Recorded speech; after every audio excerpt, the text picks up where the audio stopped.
The image that I created for the Scholastic campaign was an image of a tree and children sitting in the tree reading books. The tree is an obvious symbol for knowledge, so that would seem like a natural. But for me, a big theme of my work is to present as many multicultural races as possible.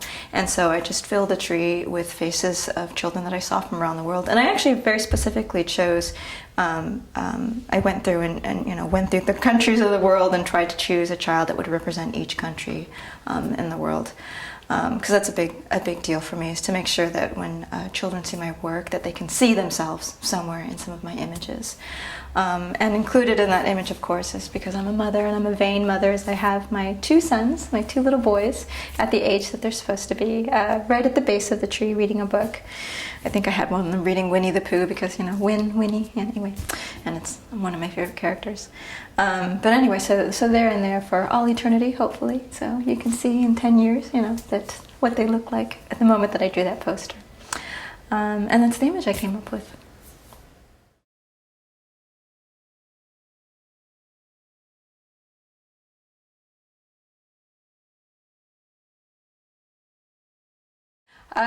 To be honest, I try not to think about very much at all when I illustrate. I try to keep my head as blank as possible. The first thing I always look for when I'm creating images is shapes, and I try my best to find out what the emotion of the image is supposed to be and to articulate that in terms of shapes and designs and what pops forward, what pops back, how to get the eye to move through the image. And from all of those sort of visual clues, I feel like emotion comes through. Emotion is, for me, creating faces, creating happiness, sadness on a character's face is almost a natural instinct to me. It's like handwriting. It's not even something that I can explain. And in fact, when I think too much about trying to draw a particular emotion, I usually mess it up. So I let my brain go on auto mode in that way, focus on things that I know how to control design-wise, and somehow the emotions always sort of come out. I think it's one thing that just really comes naturally to me. Some of the ways, though, I try to keep my brain from being occupied is very much putting on background noise. So I put on a lot of music.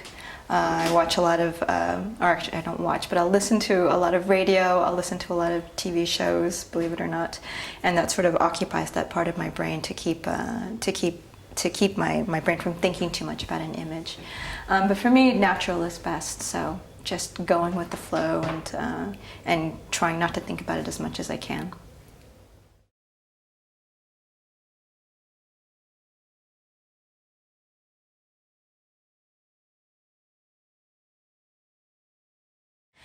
I actually don't think that it's my Vietnamese heritage that informs my work as much as simply being a person of color. I love to go to the bookstore and show my kids books that reflect them and who they are. And so I'm mixed. My mother is half Vietnamese, half French, and my father is fully Vietnamese. So I've never quite fit into the Asian world. I've never quite fit into the Caucasian world. I get mistaken for being Hispanic, for Filipino, Turkish. I get everything. So I've never quite felt like I've belonged in any one particular slot.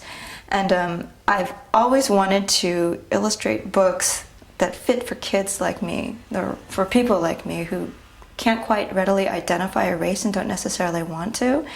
And I found that the more slightly ambiguous I am in the way I draw my characters, the better, the more children will relate to it. For instance, there was a book I wrote called Big Sister, Little Sister that was actually a book written for me to my sister, and we're mixed children, so I drew mixed kids, not sure who would identify with what. And I've had Chinese, Vietnamese, Israeli, Mexican, every walk of life come up to me and say, my daughter thinks that this is her. And for me, that's spectacular. That's what I'm shooting for. And my husband is now French, and so now my children are even more mixed. And I do believe that's sort of the way the world is going, is you're never going to have one particular race. You're going to have we're all going to be mutts of some sort of mixture of things. And for me to be able to capture that in my illustrations and to produce as many books as I can with as many different skin colors, races, and all sorts, so that any child can look at an image and not necessarily identify it as a particular race, but identify themselves in it. That's my goal.